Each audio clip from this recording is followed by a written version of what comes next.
ബംഗ്ലാദേശിലെ സംഘർഷം രൂക്ഷമായി കൊണ്ടിരിക്കുമ്പോൾ രാജ്യത്തിന്റെ മുൻ പ്രധാനമന്ത്രി ഷെയ്ഖ് ഹസീന നിലവിലെ മുഖ്യ ഉപദേഷ്ടാവ് മുഹമ്മദ് യൂനിസിനെതിരെ ആഞ്ഞടിച്ചിരിക്കുകയാണ്.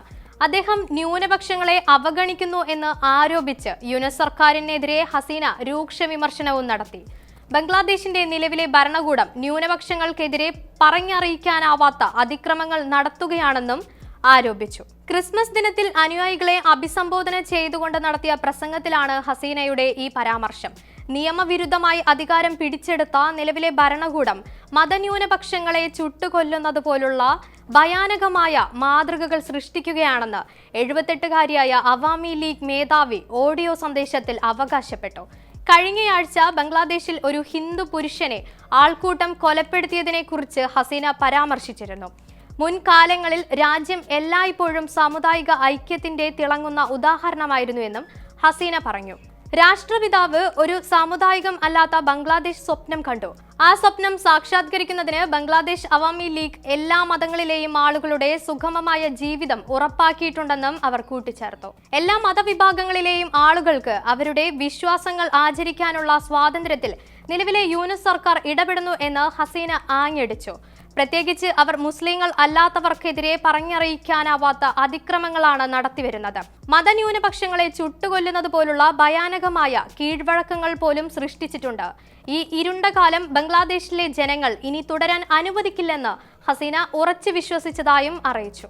ബംഗ്ലാദേശിലെ ക്രിസ്ത്യാനികൾക്കും മറ്റു മതക്കാർക്കും ഇടയിലുള്ള ഐക്യത്തിന്റെയും സൗഹാർദ്ദത്തിന്റെയും നിലവിലുള്ള ബന്ധങ്ങളെ ഈ ക്രിസ്മസ് കൂടുതൽ ശക്തിപ്പെടുത്തി എന്ന് ഹസീന തന്റെ അനുയായികൾക്കുള്ള സന്ദേശത്തിൽ പ്രകടിപ്പിച്ചിരുന്നു.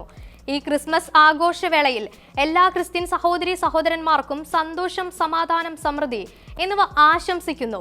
ഇത് പ്രഭാതത്തിന് വഴിമാറട്ടെ, ബംഗ്ലാദേശ് എന്നേക്കും ജീവിക്കട്ടെ എന്നും പറഞ്ഞു. പ്രമുഖ വിദ്യാർത്ഥി നേതാവായ ഷെരീഫ് ഒസ്മാൻ ഹാദിയുടെ കൊലപാതകത്തെ തുടർന്ന് ബംഗ്ലാദേശിൽ കലാപസമാപനമായ സാഹചര്യം പൊട്ടിപ്പുറപ്പെട്ടതിന് ഏതാനും ദിവസങ്ങൾക്ക് ശേഷമാണ് ഹസീനയുടെ ഏറ്റവും പുതിയ പ്രസംഗം വന്നതെന്നതും ശ്രദ്ധിക്കേണ്ടത് തന്നെയാണ്.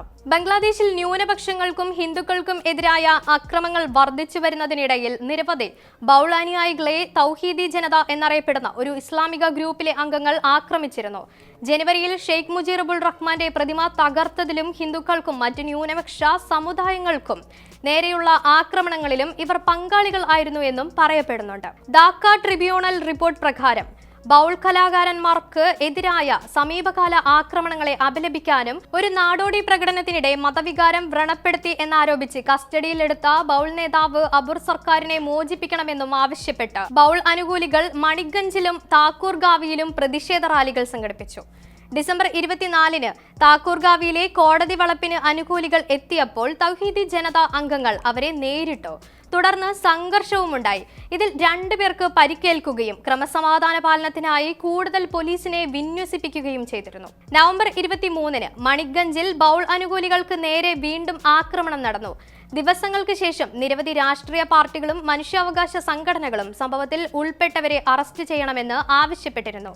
അബുൾ സർക്കാരിനെ മോചിപ്പിക്കണമെന്നും ആവശ്യപ്പെട്ടു. മണിക്ബഞ്ചിലും താക്കൂർഗാവിയിലും നടന്ന ആക്രമണത്തിൽ ഉൾപ്പെട്ടവരെ അറസ്റ്റ് ചെയ്യാൻ നിർദ്ദേശം നൽകിയിട്ടുണ്ടെന്ന് ബംഗ്ലാദേശ് മുഖ്യ ഉപദേഷ്ടാവ് മുഹമ്മദ് യൂനിസിന്റെ പ്രസ് സെക്രട്ടറി പറഞ്ഞിരുന്നു. ഹിന്ദു സമൂഹത്തിനെതിരെ നിരവധി ആക്രമണങ്ങളിൽ ഈ തീവ്ര ഇസ്ലാമിക സംഘടനത്തിന് പങ്കുണ്ടെന്നും പലരും പറഞ്ഞിട്ടുണ്ട്. ദുർഗാപൂജ ആഘോഷങ്ങൾ ആവർത്തിച്ച് തടസ്സപ്പെടുത്തുകയും പോലീസുമായി അക്രമാസക്തമായ ഏറ്റുമുട്ടലുകൾ ഏർപ്പെടുകയും നിരവധി പേർക്ക് പരിക്കേൽക്കുകയും ഇതിന്റെ ഭാഗമായാണ് കണക്കാക്കപ്പെടുന്നത്. കഴിഞ്ഞ വർഷം ഷെയ്ഖ് ഹസീനയെ പുറത്താക്കിയതിന് കാരണമായ സർക്കാർ വിരുദ്ധ കലാപത്തെ തുടർന്ന് ഈ സംഘം രാജ്യത്ത് ഉടനീളമുള്ള നിരവധി ആരാധനാലയങ്ങൾ ആക്രമിച്ചതായും റിപ്പോർട്ടുകൾ വന്നിരുന്നു. ഇതിനുള്ള മാറ്റത്തിനു വേണ്ടിയുള്ള പരിശ്രമത്തിലാണ് ലോകരാഷ്ട്രങ്ങൾ.